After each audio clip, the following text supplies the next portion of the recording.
بسم اللہ الرحمن الرحیم۔ السلام علیکم۔ میں صبح کلینک میں بیٹھی ڈاکٹر ظفر کا انتظار کر رہی تھی۔ ڈاکٹر ظفر اس سارے سیٹ اپ کے انچارج تھے۔ تبھی تھوڑی ہی دیر میں مجھے باہر سے ایک عورت کے چیخنے چلانے کی آوازیں آئی تھیں۔ وہ چوکیدار سے بحث کر رہی تھی اور شاید کافی دیر سے یہ معاملہ جاری تھا۔ یہ سب دیکھ کر مجھے بہت برا لگا تھا، کیونکہ کلینک کے باہر کوئی تماشا ہو تو آس پاس کے لوگوں کو یہی لگتا ہے کہ ہمارے کلینک میں کوئی غلطی تھی یا ہمارے کلینک نے کسی کا علاج غلط کر دیا، جس کی وجہ سے لوگ یہاں تماشا لگا رہے ہیں۔ ایسا ایک دو بار پہلے بھی ہو چکا تھا۔ میں نے اپنے چوکیدار کو منع بھی کیا تھا کہ کوئی بھی عورت، مرد، بچہ آئے تو اسے کم از کم اندر لے آیا کرو، باہر تماشا نہیں لگایا کرو۔ لیکن آج تو حد ہی ہو گئی جب میں نے بشیر احمد کو ایک عورت کو اندر آنے سے روکتے ہوئے دیکھا۔ مجھے بہت برا لگا۔ میں نے بشیر احمد کو جا کر اچھا خاصا ڈانٹ دیا اور اسے کہا کہ ایسے کسی عورت کو اندر آنے سے نہ روکا کرے۔ اس نے مجھ سے کہا کہ میڈم، اس کی ایک وجہ ہے، یہ عورت 2 دن پہلے بھی آئی تھی اور اسے سر ظفر نے کلینک میں آنے سے منع کیا تھا، لیکن اب یہ پھر آ گئی ہے۔ اس کا تو سال میں 2-3 چکر ضرور لگتے ہیں۔ پہلے یہ بھیک مانگنے آتی تھی، آج اپنی بیٹی کو لے کر آ گئی ہے۔ مجھے ظفر کا تحکمانہ انداز بہت برا لگا تھا۔ کم از کم اس لڑکی سے اتنی حقارت میں بات نہ کرتا۔ میں اس لڑکی اور اس کی ماں کو اندر لے آئی تھی۔ لڑکی کی عمر کوئی 15-16 سال تھی، جبکہ ماں بمشکل 40 کی لگتی تھی۔ دونوں ہی کم عمر معلوم ہوتی تھیں۔ ان کے چہروں پر ہوائیاں اڑی ہوئی تھیں۔ میں انہیں اندر لے کر آئی۔ میں نے دیکھا کہ لڑکی کا حلیہ بھی خراب تھا، بال بکھرے ہوئے تھے۔ عموماً ہسپتال اس حلیے میں کوئی نہیں آتا، لیکن اس لڑکی کو دیکھ کر مجھے لگا کہ جیسے وہ بہت زیادہ رو چکی ہو، پوری رات روتی رہی ہے۔ میں ابھی اس عورت سے بات کرنا ہی چاہتی تھی کہ اس کی ماں بول پڑی، اچھا ایسا کیا ہو گیا ہے؟ آپ مجھے کھل کر تفصیل سے بتائیں۔ اگر آپ کی بیٹی کو کوئی نفسیاتی عارضہ ہے تو بھی مجھے بتا دیں۔ میری ہمدردی کے جواب میں اس عورت نے رو کر کہا کہ اس کی بیٹی کو کوئی نفسیاتی عارضہ نہیں ہے۔ اس کی جگہ کوئی بھی لڑکی ہوتی تو وہ رو رو کر پاگل ہو جاتی یا پھر شاید اپنی جان لے لیتی۔ میری بیٹی تو پھر مضبوط ہے۔ اس عورت کی باتوں سے مجھے سمجھ آ گئی تھی کہ وہ اپنی بیٹی سے بے پناہ محبت کرتی ہے۔ تو پھر کیا ہوا ہے آپ کی بیٹی کے ساتھ؟ میں نے اب اس کا حلیہ دیکھا تو مجھے شک پڑ رہا تھا۔ میں چاہتی ہوں کہ جلدی سے آپ میری بیٹی کی رپورٹ درج کریں۔ اسے 5 درندوں نے پوری رات نوچا اور لوٹا ہے۔ میں اپنی بیٹی کی وجہ سے اتنی پریشان ہوں کہ میرا کلیجہ کٹ چکا ہے۔ ایسا لگتا ہے کہ میری دنیا لٹ گئی۔ وہ عورت دھاڑے مار مار کر رونے لگی۔ اس کی آنکھوں میں آنسو تھے اور اس کی بیٹی کا سر جھکا ہوا تھا۔ میں سمجھ نہیں پائی تھی کہ ایسا کیسے ہو سکتا ہے۔ ان 5 درندوں نے آپ کی بیٹی کو زندہ کیسے چھوڑ دیا؟ میں نے اگلا سوال کیا تو بیچاری ماں پھر سے تڑپ اٹھی اور کہنے لگی، بس یہ تو اللہ کی مہربانی، اس کا کرم کہ میری بیٹی زندہ بچ گئی، ورنہ پتہ نہیں وہ لوگ اس کا کیا حشر کر دیتے۔ آپ جلدی سے میری بیٹی کا ٹیسٹ کر لیں، اس کے بعد اور بھی کچھ معاملات ہوں گے جنہیں مجھے حل کرنا ہوگا۔ آپ خدا کے لیے میری مدد کریں، کہیں میری بیٹی کو کچھ ہو گیا تو میں کیا کروں گی؟ ہو گیا کیا مطلب؟ اب ہو چکا ہے۔ بس آپ اپنی بیٹی کا خیال رکھیے، اسی کمزوری دور کریں اور اس کے ذہن سے اس سارے حادثے کا اثر مٹانے کی کوشش کریں۔ میں نے اس عورت کی طرف دیکھ کر کہا تھا۔ پھر میں اس لڑکی کو اندر روم میں لے گئی جہاں پر مجھے اسے چیک کرنا تھا۔ میں نے اسے چیک کیا، مگر میرے چہرے پر سوائے مایوسی کے کچھ بھی نہیں تھا، کیونکہ لڑکی کے جسم پر ایسے کسی حادثے کے کوئی نشان نہیں تھے، جبکہ اس کی ماں کا کہنا تھا کہ اس کی بیٹی کو 5 لوگوں نے اپنے ظلم کا نشانہ بنایا ہے۔ اب میرے ذہن میں 2 ہی خیالات آ رہے تھے، یا تو وہ مجرم اتنے چالاک تھے کہ انہوں نے اپنے حادثے کا کوئی نشان اس بچی کے وجود پر چھوڑا ہی نہیں، یا تو پھر یہ لڑکی اور اس کی ماں جھوٹ بول کر مجھ سے ہمدردی بٹورنا چاہتے ہیں۔ لیکن وہ ایسا کیوں کرتے؟ یہ سوال بڑا اہم تھا۔ ایسا کرنا بنتا ہی نہیں تھا۔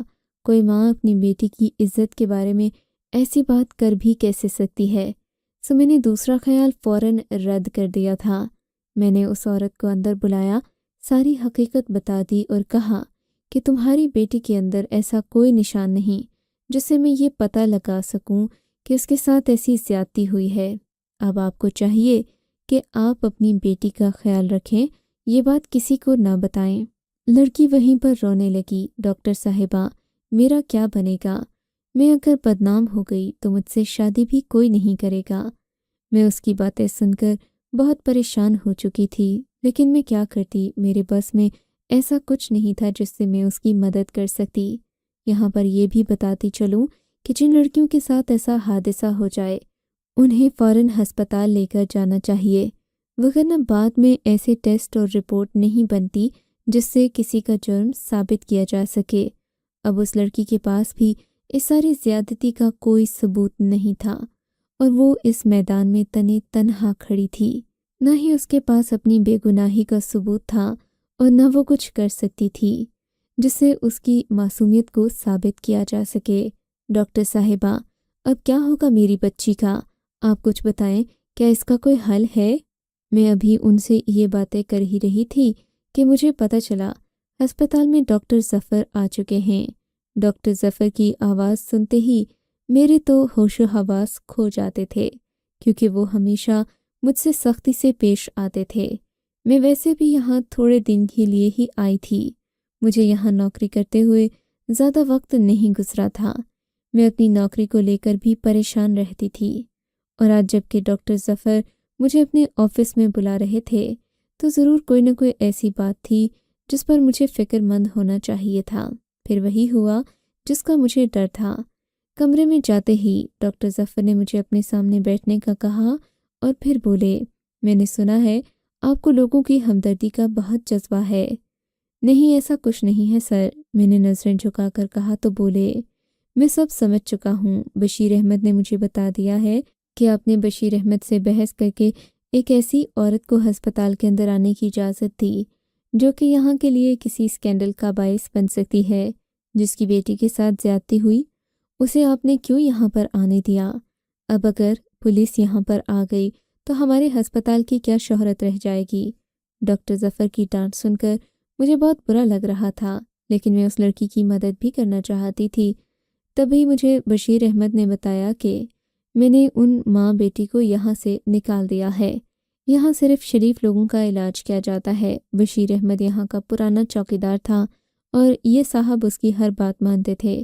مجھے سر ظفر کے غیر پیشہ ورانہ رویے پر بہت افسوس بھی ہوا تھا، لیکن میں مجبور تھی۔ خاموشی سے کلینک سے نکل آئی۔ تبھی میری نظر ان ماں بیٹی پر پڑی جو ایک رکشے میں سوار ہو کر اپنے گھر کی طرف جا رہی تھیں۔ دونوں بہت مایوس نظر آتی تھیں۔ تبھی میں بھی اپنی گاڑی میں بیٹھی اور اس رکشے کا پیچھا کرنے لگی۔ میں چاہتی تھی کہ ان ماں بیٹی کا گھر ایک بار دیکھ لوں، تاکہ اگر بعد میں ان کی مدد کرنے کے قابل ہو سکوں تو میں ان دونوں کو اپنے پاس بلا سکوں۔ اسی بہانے اس کا علاج بھی ہو جائے گا اور وہ بیچاری مزید پریشانیوں سے بچ جائے گی۔ ظاہر ہے بچی کو کوئی نہ کوئی کاؤنسلنگ کی بھی ضرورت ہوگی، اور اگر خدا نخواستہ وہ حاملہ ہو گئی تو پھر بھی اس کے لیے مجھے کچھ نہ کچھ کرنا ہی پڑے گا۔ مجھے ڈاکٹر ظفر کا رویہ پسند نہیں تھا۔ میرے اور بھی کلینکس میں کافی سارے تعلقات تھے، لوگ مجھے جانتے پہچانتے تھے۔ میں نے سوچ لیا کہ میں اس عورت کی اور اس کی بیٹی کی مدد ضرور کر کے رہوں گی۔ اس دن میں ان کا گھر دیکھ آئی تھی۔ ان کا گھر ایک تنگ سی گلی میں واقع تھا جہاں آس پاس بہت سارے جرائم پیشہ لوگ رہتے تھے۔ مجھے پوری طرح یقین تھا کہ اس لڑکی کو ان علاقوں میں انصاف تو نہیں ملنے والا۔ تبھی مجھ سے رہا نہیں گیا تو میں ان کے گھر چلی گئی۔ یہ دونوں ماں بیٹیاں مجھے اپنے سامنے دیکھ کر حیران رہ گئیں، کہنے لگیں کہ آپ کو ہمارے گھر کا کیسے پتہ؟ میں نے انہیں ساری بات بتا کر کہا کہ تم لوگوں کو ان پانچوں کے خلاف ایکشن لینا ہوگا۔ تب اس لڑکی نے روتے روتے مجھے ایک بات بتائی جو بڑی چونکا دینے والی تھی۔ اس نے کہا کہ ان پانچوں نے اپنے چہرے پر نقاب چڑھا رکھے تھے اور پانچوں کے پانچوں ایک ہی قد کاٹ کے معلوم ہوتے تھے۔ یہ بات بہت عجیب سی تھی۔ مجھے ایسا لگا جیسے انہوں نے نقاب جان بوجھ کر پہنے ہوں۔ اگر تو انہیں یہ ڈر نہ ہوتا کہ لڑکی ہمیں پہچان لے گی تو وہ نقاب کیوں اوڑھتے؟ نقاب پہننے کی کوئی تک نہیں بنتی تھی۔ اگر ایک معصوم لڑکی کو وہ اپنا چہرہ نہیں دکھا سکتے تھے تو پھر اس کے ساتھ ظلم کیوں کر کیا؟ یہ تو بڑی عجیب بات تھی۔ اب پولیس اور ہسپتال کی مدد کے بغیر ان ماں بیٹی کو انصاف تو ملنے سے رہا۔ میں نے سوچ لیا کہ میں پولیس اور ہسپتال دونوں کی مدد سے ان کا یہ کیس حل کرواؤں گی اور ان لوگوں تک بھی پہنچوں گی جنہوں نے اس معصوم لڑکی کو اپنی ہوس کا نشانہ بنایا، اور اب وہ یوں ہی دندناتے پھر رہے ہوں گے۔ کہتے ہیں کہ خدا کے ہر کام میں مصلحت ہوتی ہے جسے عام انسان نہیں سمجھ سکتا۔ فی الحال تو میں اس بات کو بھول گئی تھی۔ 2-3 مہینے کے بعد وہ عورت دوبارہ اسی ہسپتال میں آئی تھی، مگر اس بار اس نے خود کو مکمل برقعے میں ڈھانپ رکھا تھا۔ کسی نے بھی نہیں پہچانا کہ یہ وہی عورت ہے جسے ڈاکٹر ظفر نے اپنی کلینک میں آنے سے منع کیا تھا۔ شاید وہ بیچاری بار بار اسی لیے اسی کلینک میں آتی تھی کیونکہ اسے میرے رحم دلانہ رویے سے امید تھی کہ میں اس کی مدد ضرور کروں گی۔ اس دن کے بعد میں اسے بھول گئی تھی، لیکن وہ مجھے نہیں بھولی تھی۔ آج وہ آئی تو اس کی سانسیں پھولی ہوئی تھیں، وہ بہت پریشان لگ رہی تھی۔ میں نے اس سے وجہ پوچھی تو کہنے لگی، میں آپ کو کیا بتاؤں کہ میرے ساتھ کتنا برا ہوا ہے۔ میں تو جس ذلت اور بدنامی سے بھاگ رہی تھی وہ میرے پلے آن پڑی۔ میں نے اس عورت کو حیرت سے دیکھا۔ اب کیا ہو گیا ہے؟ آپ کی بیٹی کے بارے میں کیا کسی کو پتہ چل گیا؟ آپ گھبرائیے مت، میں آپ کا ساتھ دوں گی۔ نہیں ڈاکٹر صاحبہ، وہ بات نہیں ہے۔ آج صبح سے میری بچی کی طبیعت خراب ہے، اسے الٹی ہو گئی اور مجھے شک ہے کہ یہ امید سے ہے، کیونکہ جب سے اسے الٹی ہوئی ہے تبھی سے اس کی حالت عجیب سی ہے۔